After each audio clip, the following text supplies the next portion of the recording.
And without further ado, how to turn your phone into a vibration analyzer. View, record, stream, and process signals from dynamic sensors to a smartphone, tablet, or PC. Again, my name is Mike Scott from the Modal Shop. Unfortunately, Marco Perez could not join us today. This is the fourth webinar in our 2021 series for the European power generation and petrochemical market. We've already presented on combustion dynamics, troubleshooting vibration shutdown alarms, noise exposure, and coming up next week, Vic Viola will present on how to convert your existing vibration monitoring instrumentation, like accelerometers, into wireless vibration transmitters. And then 1 week later, that's a typo, 4 to 20 milliamp vibration transmitters will be the topic. And finally, I need to fix that slide, 4 to 10. And finally, June 29th, human vibration measurements. PCB Piezotronics. I used to work there for almost 10 years, and I would park right here between these two buildings.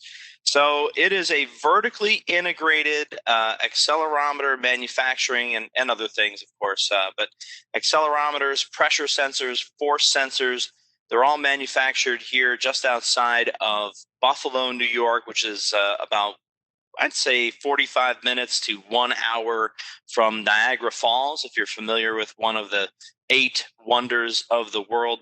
And it's a vertically integrated manufacturing. Right here, where my cursor is a machine shop. We didn't have it when I started. It was finished near the end of my time at PCB.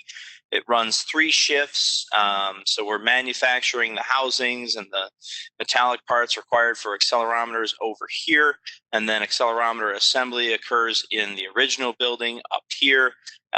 So crystals are grown there. Like I said, it's completely vertically integrated, and they are one of, if not the largest manufacturers of piezoelectric accelerometers in the world, primarily for industrial, power gen, aerospace and defense, and automotive. So PCB is in complete control of the manufacturing process for these transducers from start to finish, and has the quality and calibration capabilities to boot. The Modal Shop is located in Cincinnati, Ohio, and that's where I work now. I transferred from PCB to the Modal Shop. I'm in my 7th year there, and we specialize in sensor calibration. So we are one of only a handful of labs in the world that has a laser primary accelerometer calibration system. PCB is another lab that has one, by the way. And we specialize in accelerometer metrology, field calibration and verification, recalibration services, and we participate in the inter-laboratory comparison. And that comes into play with the digital accelerometer because we have the terrific manufacturing capabilities of PCB Piezotronics behind the accelerometer, and then we have the top-rated uncertainties of the Modal Shop calibration lab behind the calibration of that accelerometer, ensuring that customers get quality data. That's me. I'll try to stay on this slide for as short a time as possible. As I mentioned, I'm in my 7th year now at the Modal Shop, and I spent 10 years at PCB. I'm a Category 2 vibration analyst, and I'm currently the industrial product manager for the Modal Shop. I'm also a fan of some very unsuccessful sports teams. So when I went to the United Kingdom, I watched a couple of Premier League soccer matches and just decided to be a fan of the most successful teams in the Premier League. So I just kind of root for all of them. And then whoever wins, I finally feel like I win, because none of my traditional teams ever win.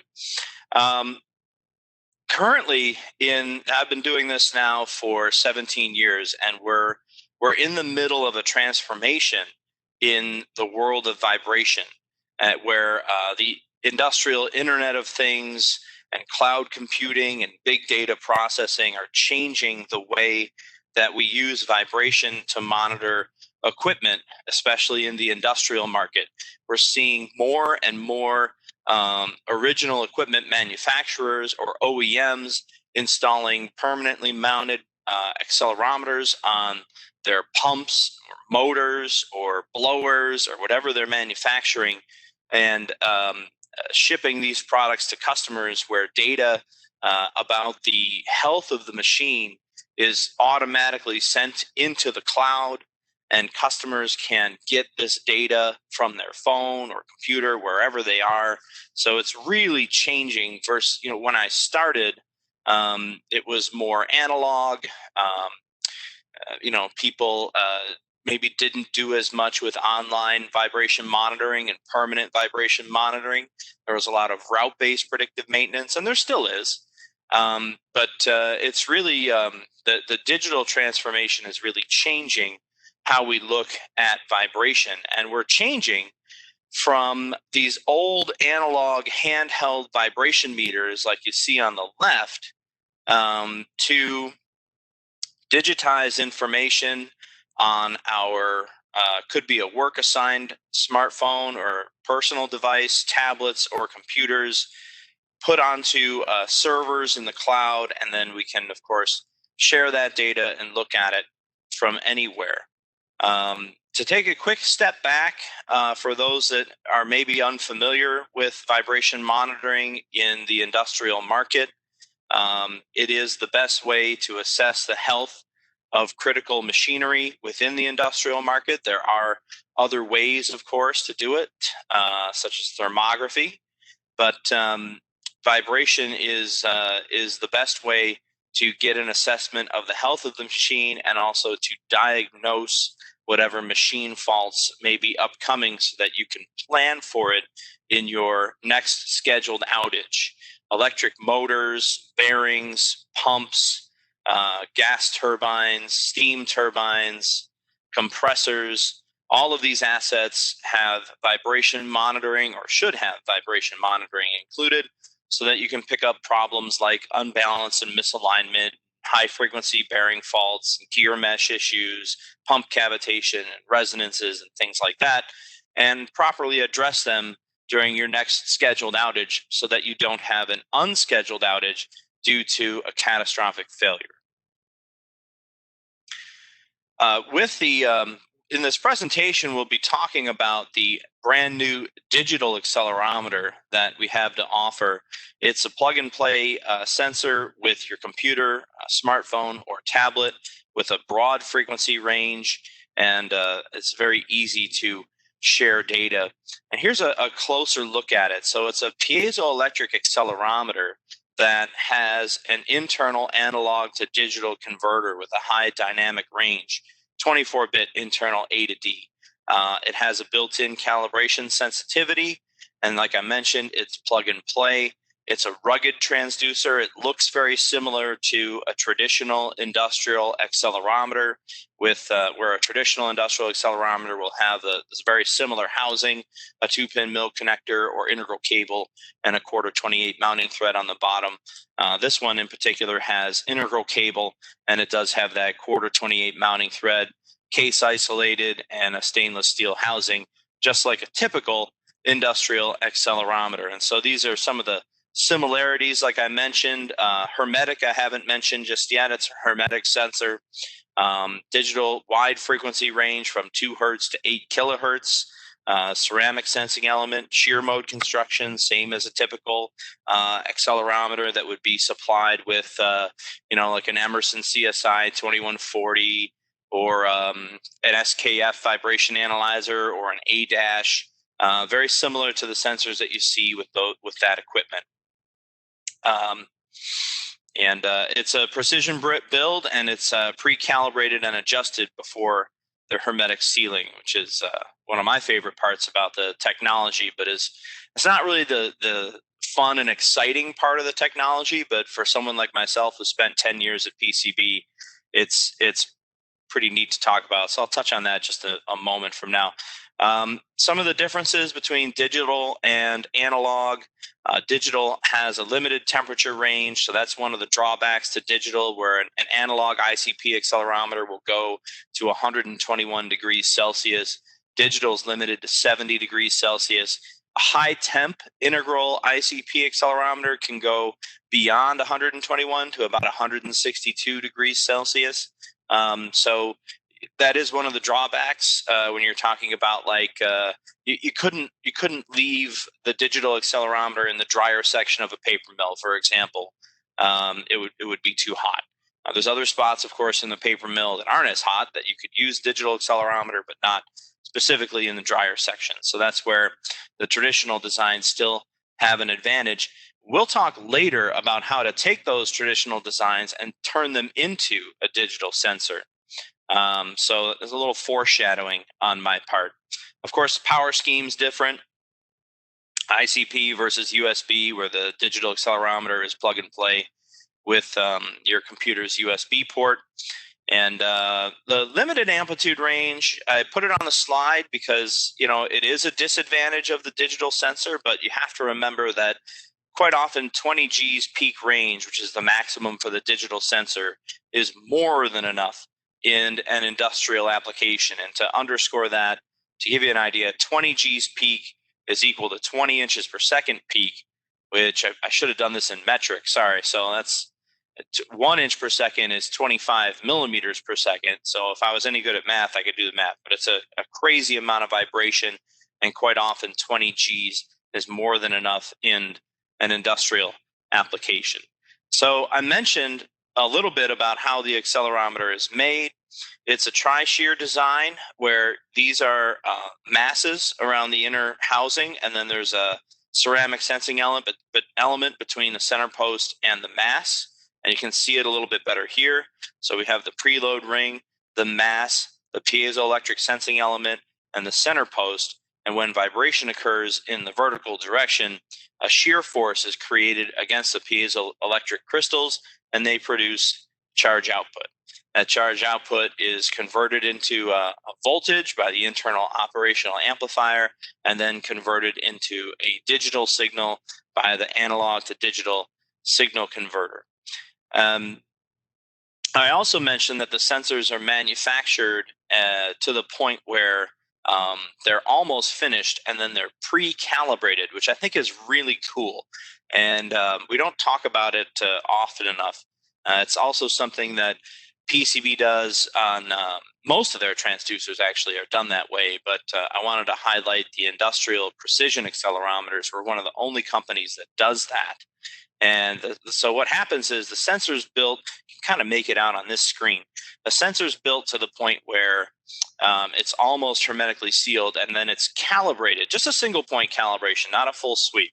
But we want to check the sensitivity at 100 hertz before we seal it up, so that we can make any adjustments to the operational amplifier on the inside, or any tweaks to the mechanicals on the inside, to make sure that after we seal it up, your opportunity to modify that accelerometer is gone. And if we seal it and then it doesn't pass full frequency response sweep calibration, it's scrap. So you just have to throw it away. There's no going back. So the whole goal is to create quality instrumentation and to avoid scrap from a manufacturing perspective. So these sensors are very accurate because they get that pre-calibration. They get adjusted so that they're right in line with the target sensitivity at 100 hertz, which is the reference frequency, before they are sealed. And then after they're sealed, they get a full frequency response sweep calibration. And speaking of calibration, the modal shop is an ISO 7, and PCB are both ISO 17025 accredited, and they perform calibrations per the ISO 16063 Part 21 standard. And this is just a picture of Patrick, one of our calibration specialists, actually our, I don't know if I'd say director of metrology. Sounds good. He's our head metrology person.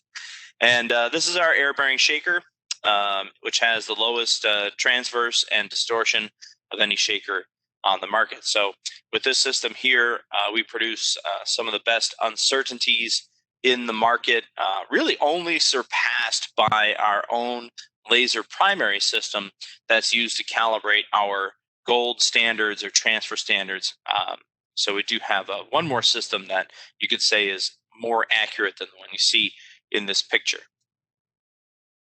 So, where I see the digital accelerometer being a very disruptive technology is with these old traditional press on vibration meters. Not sure if anyone attending today has ever used one of these. The picture here is of a very basic SKF press on vibration meter, and I'll show you how it works in the next couple of slides. So, on the plus side, it's really a quick and dirty way of taking vibration data. It's inexpensive, and you get a very simplistic measurement. What we see, in my experience, I see a lot of instrumentation and controls technicians utilizing this type of technology. They're not necessarily vibration experts, so and that's okay. And so what happens is they'll maybe walk around and they'll see a machine or hear a machine that doesn't sound right, and they'll take a quick measurement with this press-on vibration meter and obtain an overall vibration level. And if it's high, they will report that to the reliability team or the rotating equipment engineer, and they'll go out and take more sophisticated vibration data, in all likelihood with a portable vibration analyzer. And you can't get any of that diagnostic information with a tool like this. It doesn't have the ability to give you an FFT that'll kind of help you diagnose the machine fault. Is it a high frequency fault, a low frequency fault, is it imbalance, misalignment, bearing fault, things like that. And I think it's difficult to acquire quality data with these meters. So the key to using a press-on vibration meter is proper mounting force. So in this video, I'm just going to go ahead and hit play, and hopefully it's not too choppy. But in this video, let me pause it here. I'm shaking at a ½ inch per second peak at 3,600 cycles per minute. I'm not going to get a frequency component on my SKF data pen, but I will, by pressing with the proper mounting force, I will get the proper measured velocity of 0.49 inches per second peak. And right there, 0.50 inches per second peak right there on the screen. So I'm dead on with what my calibrator is saying. And I don't have an acceleration component because this data pen has a filter at 300 hertz. Anything below 300 hertz does not show up in the acceleration measurement. So I'm only shaking at 3,600, so it's normal to not get a acceleration component. But that's how you properly use it. You have to press hard, but not too hard, and you really have to make sure that it's not bouncing around on the machine's surface. Here's an example of improper mounting force. So this is what I was talking about. When I play this video, I'm holding the press-on vibration meter too lightly. And so the tip is kind of rattling on the target on top of the shaker. And you'll see that my measured velocity it's actually all over the place. I just picked a number that I saw. So it was 0.37 when I picked it. And I'm getting an acceleration component because I'm getting an impact force between the target and the tip of the meter. So you can see I'm still shaking at a ½ inch per second, and my numbers are all over the place. I'm getting 8 or 13 Gs. I'm not getting enough inches per second amplitude in the velocity scale. So that's what makes using these meters difficult. If you have a technician that doesn't apply the proper amount of force and it sort of rattles around on the machine, and he holds it too lightly against the machine, you will get bad vibration data. And if that bad vibration data is escalated to the reliability team, then they're going to be chasing a problem that probably doesn't exist. So with digital accelerometers, it has all the pros of the press-on vibration meter, and it removes all of the cons, which really makes it a disruptive technology. Usually in vibration, you have to make sacrifices if you want stability over a long period of time with a quartz sensing element. Then you're going to sacrifice settling time. Or if you want the resolution of a ceramic element, then you're going to sacrifice stability over time. And everything has a pro and a con. But with the digital accelerometer, there are very few cons versus the traditional press-on vibration meters. It's easy, it's inexpensive, and your data is only limited by whatever you use as your application. You can get an overall vibration measurement. You get overall vibration measurement for free, or you can get FFTs with some applications in the iPhone App Store, or Android App Store, or on your computer. So a lot of those cons are removed with digital accelerometers. So let me show you how it works. What I'm going to do is magnetically mount the digital accelerometer to my shaker table. I'm going to once again shake at 0.5 inches per second RMS at 3,600 cycles per minute, and then I'll have a measured velocity of 0.512. So this is good advice whenever whether you're using a digital accelerometer or not. If you're ever magnetically mounting the transducer, rock it into place, don't shock it. And that's the case for any, whether it's digital or analog. That's a good mounting technique. And in my basic application here, I just hit the collect button, and you can see I got 0.512 inches per second velocity. And this is a basic overall meter application. I have a slide on it later. It's called Vibe Check. You're probably wondering, hey, what's that application? I will talk about it a little later in the presentation. And the basic version is free, and you can upgrade to a more advanced version. But if you are someone who doesn't do anything with vibration right now, and you want to try to experiment and understand if it can help you in your business, this is a great application. And the digital accelerometer is inexpensive. It can be rented, and this application is free. So it allows you to get started in vibration just to see if it'll help you with anything. So digital accelerometers are all of these things you see on the screen here. I don't have to read them. And like I said, you're limited only by the application that you're utilizing. I used a very basic application in that video, but there's other ones that I'll show you in a moment with FFTs and maps and time-based and cloud storage and all kinds of recommended vibration levels per the ISO standard. There's all kinds. There's 20 different applications on the website for the digital accelerometer. It's plug and play for your iPhone or your computer. So the moment you connect it, your device is not only going to connect to it, but it's going to read the calibrated sensitivity. So you're connected and you're calibrated the moment that you make that connection. Oh, sorry, I should mention that we recommend, if you're using an iPhone, we recommend the OEM adapters, the OEM Lightning adapter, the Apple version, not the knockoff version. I know the OEM version is a little more expensive. It's like, I don't remember. It's like $30 or $40 in the United States. And then you can get really cheap versions if you want that are like knockoffs that are half the price, but we do recommend the OEM version.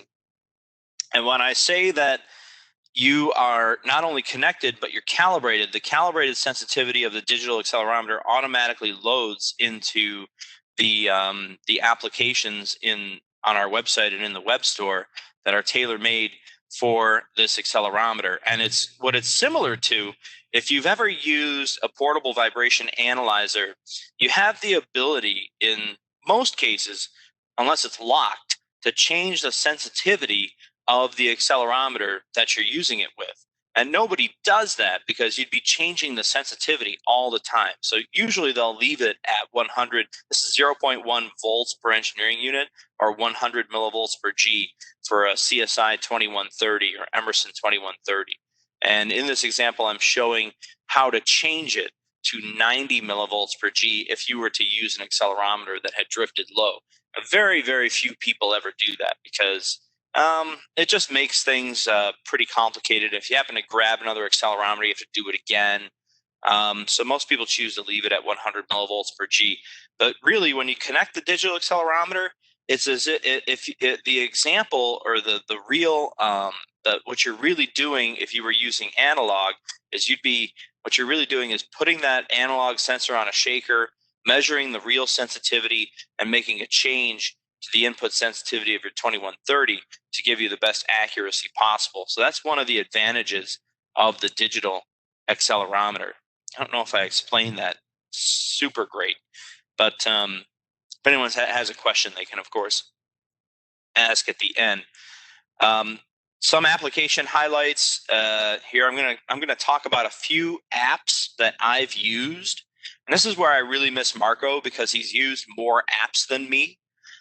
So we'd be happy to answer any questions um, later on after the webinar about any of the applications that are on the Digiducer website. But just to give you a few highlights, you can do all the things that you see here on the left hand side, and here's some examples in the pictures. This is these are the recommended vibration levels per the ISO standard for critical pump. That's less than 200 kilowatts per ISO 10816. So there's a lot of functionality in the various applications. Anything from something real basic, like you see here with the vibration meter, to more advanced machine details.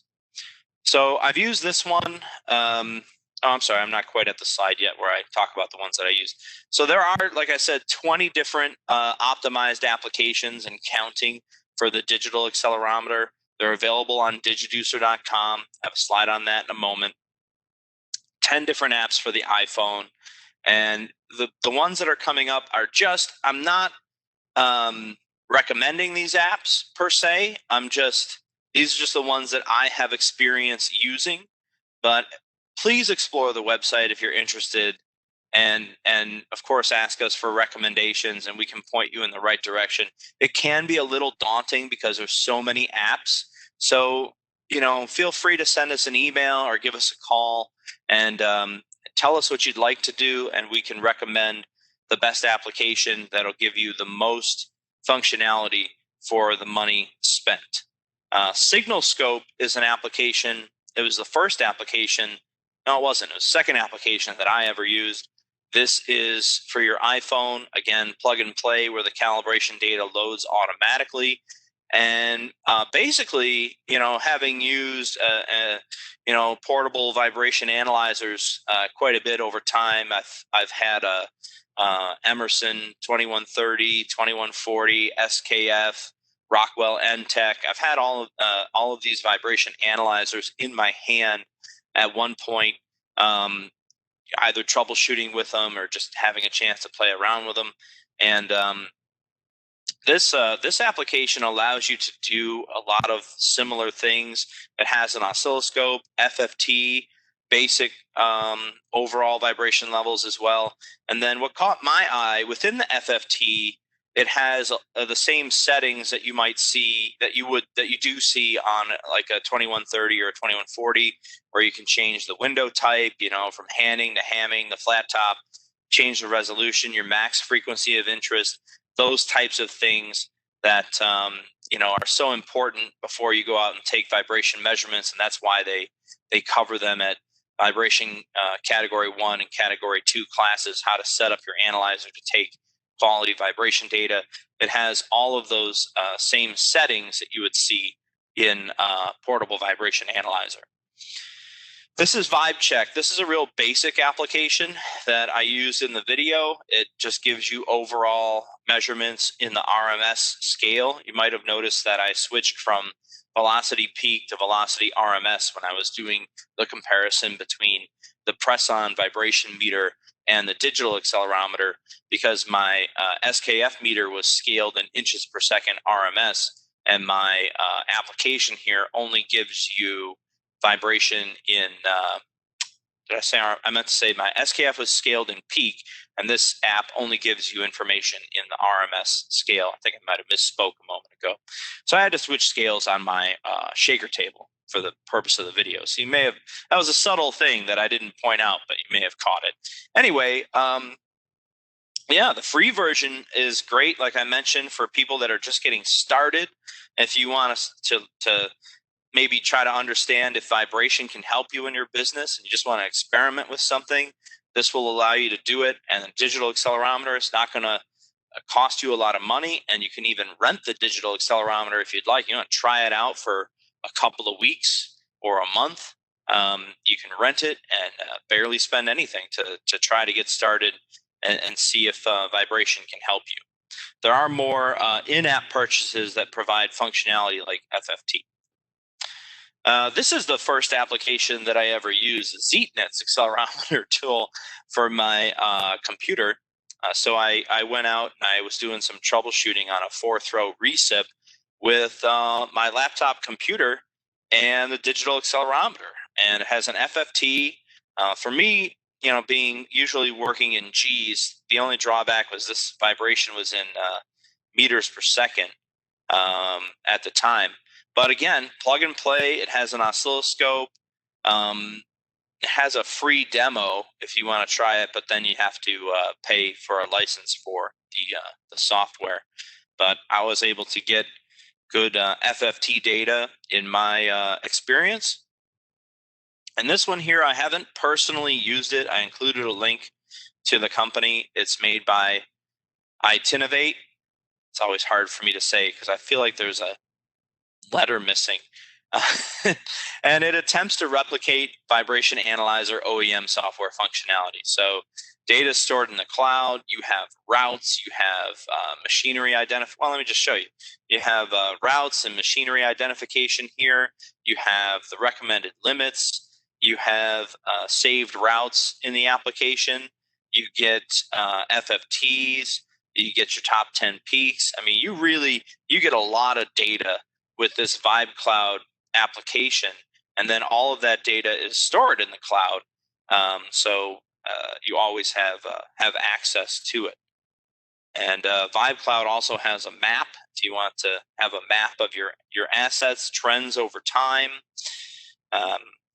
pretty much anything that you would want, you can do with the Vibe Cloud app. Anything that you've done with a portable vibration analyzer can be accomplished, I believe, with a Vibe Cloud app. There, I might get some disagreement there from some more experienced users, but there's just a ton of functionality there behind the Vibe Cloud application. Here's not all, but most of the optimized vibration software. So this is right from the website. If you want to see what's available, I would go to digiducer.com and click on the software tab at the top of the page, and it's sorted by operating system. You can see here, what do we have? What's available for Windows? What's available for your iPhone, Android, and Mac? And finally, I teased this a little earlier. We do have a product that will allow you to convert digital ICP accelerometers to, convert traditional ICP accelerometers to digital using this signal conditioner here as a 2-channel device that plugs into your USB on your tablet or your computer. And what you can do is take traditional sensors and turn them into a digital signal. So I mentioned that paper mill earlier, how the digital accelerometer is only limited to 70 degrees Celsius. You can't install it in the drier section of a paper mill. You could have high temperature ICP accelerometers installed in the drier section of the paper mill and then routed out to a junction box and then walk up with your iPhone and this digital to ICP USB signal conditioner and acquire data. And again, you're only limited by the application that you're using. You could get overall vibration data, you could get an FFT, or you could do a route, with that Itinovate application. You could put those sensors on your route and store that data to the cloud automatically, just using your smartphone. So this product here allows you to convert those signals into digital. So some places where the digital accelerometer can't go, or you can't go, for example, it's unsafe perhaps to walk there. So you have a permanently mounted accelerometer routed to a junction box. and then you can transform that data into a digital signal that you can use with your phone, computer, or tablet. Okay. One application, I almost forgot about this. So this was a 4-throw recip out at a gas. It's a company that provides gas to petrochemical. So this reciprocating compressor was part of a small pumping station, and it had 4 to 20 milliamp vibration transmitters to a DCS. There was one person working there. He was not a vibration expert. The DCS had, of course, measurements for everything. There was temperature, and there was pressure, and there was vibration. So one of the throws of the recip was in an alarm state. And when we came, the technician wanted to know, the 4 to 20 milliamp sensors were relatively new, and the technician didn't trust them yet, and he wanted to know if the vibration data was real. So I actually used that Zeitnitz tool to take an FFT on a good throw and a bad throw and on the compressor, and we confirmed through the FFT that the vibration was indeed 3 times higher on the bad throw versus the other 3 throws of the compressor. So we confirmed that the 4 to 20 milliamp transmitter's output was correct. And then this particular customer had limited vibration analyst resources, limited reliability personnel, and they had a traveling technical team for that. So we sent images of the FFT to the vibration expert, and he decided to come out and take vibration measurements for himself. But that's one thing that you can do if you have maybe a traveling reliability team that are really your vibration experts. You could have local INC technicians take a snapshot of the vibration data in an FFT and just email that to, or whatever, text that to the vibration experts within your company. And that we find is a common situation where there are not that many vibration experts trying to keep a large volume of assets running. So people are trying to do less with more, and the digital accelerometer helps them do that. Yeah, so in conclusion, it's easy, it's portable, it's plug and play, it's calibrated, digital accelerometer. It's in stock, it's rentable. What else can I say? It's there's no proprietary data formats, and again, we do not manufacture most of the applications, so you're really, we're the accelerometer specialist, and you're only limited by the application that you choose to use. There's basic ones that give you an overall level, and then there's more advanced ones with FFTs and maps and logging and all kinds of cool stuff. So we hope that this sensor is something that'll help you solve a problem down the road, the digital accelerometer. So that was it for how to turn your phone into a vibration analyzer. If you missed any of the first 3 webinars in the series, again, I have this typo. I want to escape from the presentation just to fix this 4 to 10 milliamp typo. That should be 4 to 20. It's driving me nuts. So here, you know what? I can't take it anymore. Sorry. There, we're back. 4 to 20. All right. So a few weeks ago, we had combustion dynamics. And then on May 18th, we had troubleshooting shutdown alarms. June 1st, last week, we had noise dosimetry. Next week, we have wireless vibration with Vic Viola. June 22nd, we have 4 to 20 milliamp vibration transmitters with Mike Nero. And on June 29th, we have human vibration measurements. So we hope that you join us for the rest of the series. And we have all of our webinars on our YouTube channel. You can go to YouTube and just type in Modal Shop, find our YouTube channel. And we have all these playlists. Like this is the power generation playlist from the winter time of 2020, where we did all of these webinars here. So feel free to check that out. Well, I just want to thank everyone again for taking the time. And if you think of a question later, please feel free to send us an email or reach out through our website or give us a call. And we hope that the digital accelerometer is interesting and that it'll help you solve a problem in the future. Thank you again and take care.